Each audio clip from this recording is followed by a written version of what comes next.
14 mot Mörby centrum ankommer om 1 minut.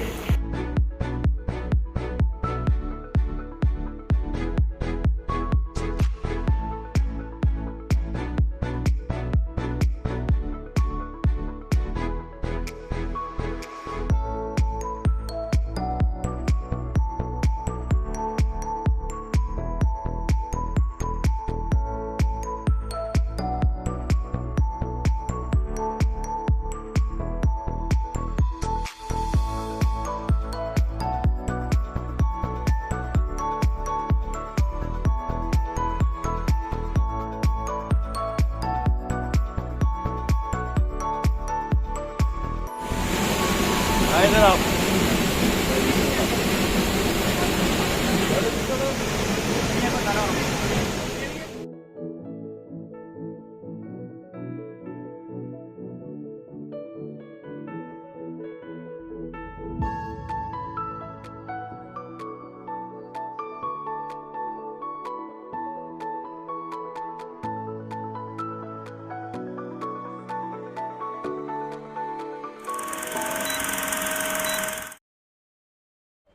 Hello viewers, তো আমি কিন্তু চলে আসলাম নতুন একটি ব্লগ নিয়ে। তো আজকে আমরা যাব সিকিম, বরফের রাজ্য সিকিম। তো আমরা এখন দাঁড়িয়ে আছি ডানকনি স্টেশনে। এখান থেকে আমরা যাব হচ্ছে শিয়ালদা স্টেশন। ওখান থেকে আমাদের টিকিট করা আছে দার্জিলিং মেইল 10টা 5-এর। ওখান থেকে আমরা দার্জিলিং মেইলে উঠে আমরা প্রথমে যাব নিউ জলপাইগুড়ি। ওখান থেকে আমরা যাব আবার হচ্ছে সিকিম, গ্যাংটক। তো আপনারা দেখতে থাকুন ব্লগটি। আমার সাথে হচ্ছে যে তাপস, আর এই যে এই পাশে আছে রিপন। তো আমরা এখান থেকে ট্রেন যাত্রা শুরু করব, আপনারা সাথেই থাকবেন।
Good morning everyone. তো আমরা কিন্তু কাল 10:30টার দিকে আমরা এই এনজিবিতে পৌঁছে গেছি, অর্থাৎ নিউ জলপাইগুড়ি। তো আমরা কালকে রাতে হোটেল নিলাম। তো হোটেল ঠিক করতে করতে আমাদের প্রায় ঘন্টাখানিক চলে গেল।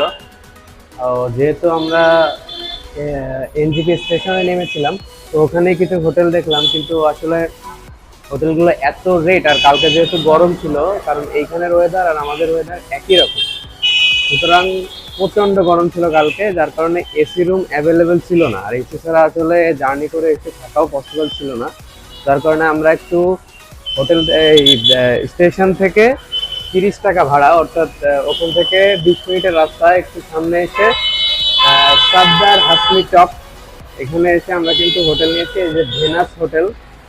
তো এই হোটেলটা একটু কম রেটের মধ্যে পাওয়া গেছে। আপনারা চেষ্টা করবেন স্টেশনের কাছাকাছি কোনো হোটেল না নেওয়ার, কারণ ওখানে তারা কিন্তু হোটেলের রেট কিন্তু ডাবল চাইবে।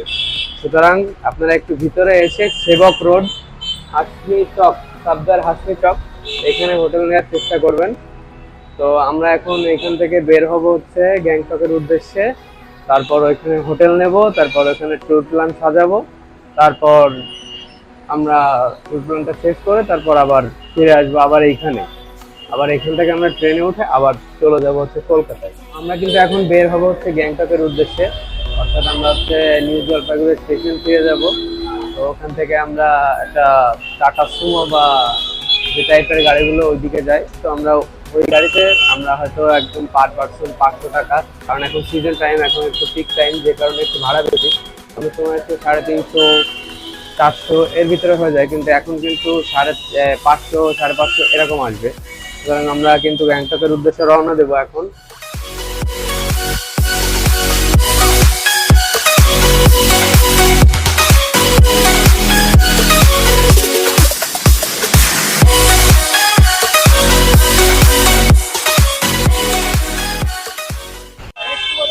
তো আমরা কিন্তু এখন গ্যাংটকের উদ্দেশ্যে রওনা দেবো।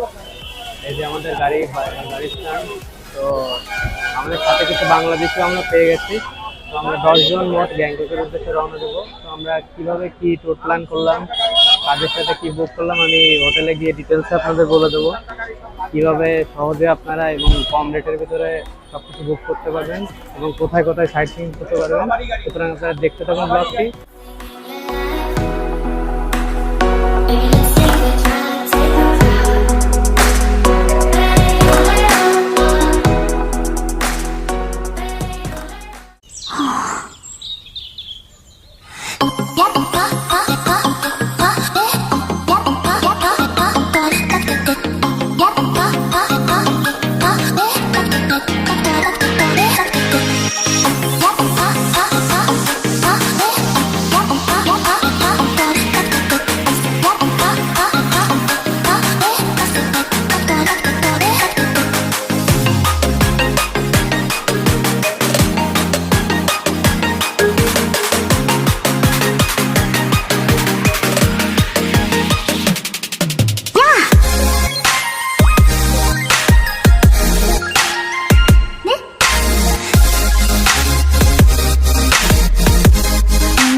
তো আমরা কিন্তু ফাইনালি গ্যাংটক চলে আসলাম।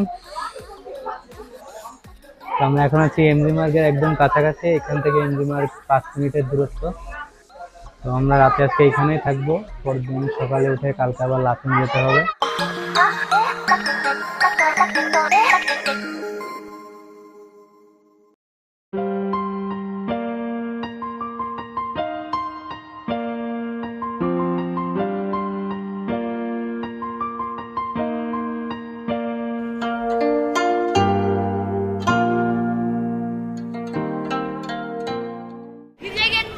তো আমরা কিন্তু এখন এমজি মার্গে চলে আসছি।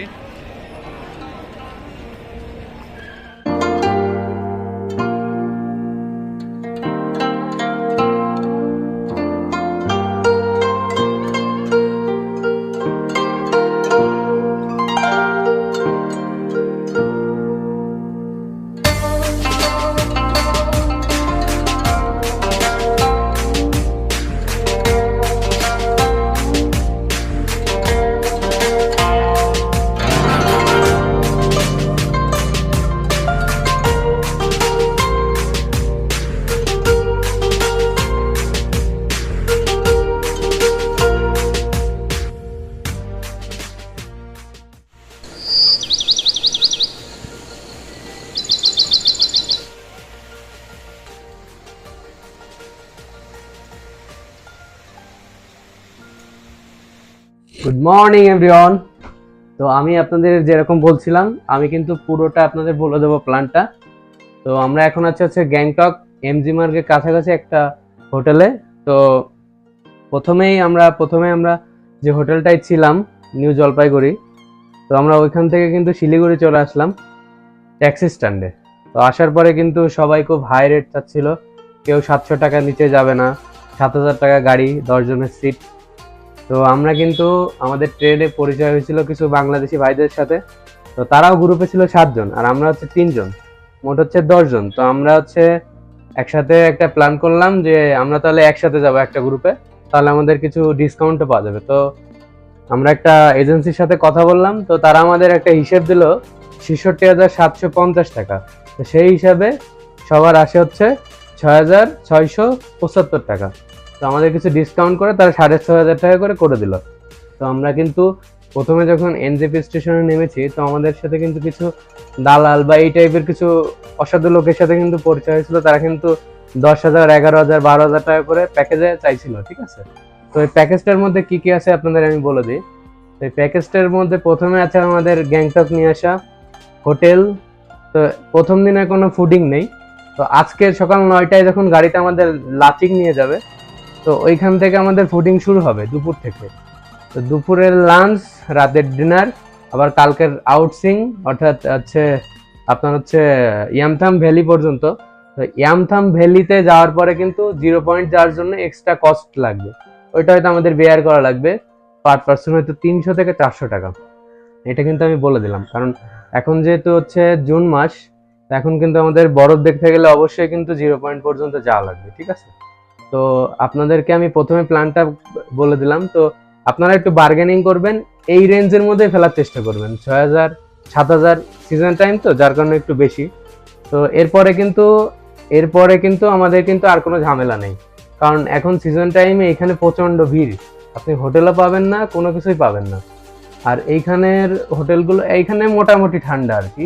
এরপর থেকে আমরা যখন কালকে একটু পর যখন বের হবো লাচিং এর উদ্দেশ্যে, তখন মোটামুটি ঠান্ডা, আপনারা শীতের কাপড়গুলো নিয়ে আসবেন। আর এইখানে ঢুকতে গেলে কিন্তু আপনাদের বাংলাদেশিদের কিন্তু পারমিশন করা লাগবে। তো পারমিশনটা এমন কোনো বড় বিষয় না, আপনারা ওই গ্যাংটক ঢোকার গেটেই আপনারা পারমিশন দিয়ে জাস্ট 5 মিনিট লাগবে, একটা সিল মারবে, আর আপনার কিছু ডকুমেন্টস তারা একটু নথিভুক্ত করবে, এই জাস্ট। তো আমরা এখন বের হব, সকাল বাজে এখন 8:45, আর 15 মিনিট পরে আমাদের গাড়ি আসবে। তো অলমোস্ট 9:30টার মধ্যে আমরা কিন্তু এই হোটেল থেকে বের হয়ে যাব। তো দেখা যাক শেষ পর্যন্ত আমাদের ট্যুরটা কেমন হয়। যেহেতু এজেন্সির মাধ্যমে আসছি, সব ঠিকঠাক থাকলে তো ভালোই হয়। তো টাটা, দেখতে থাকুন ব্লগটি।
ফাইনালি আমরা লাচুং পৌঁছে গেছি।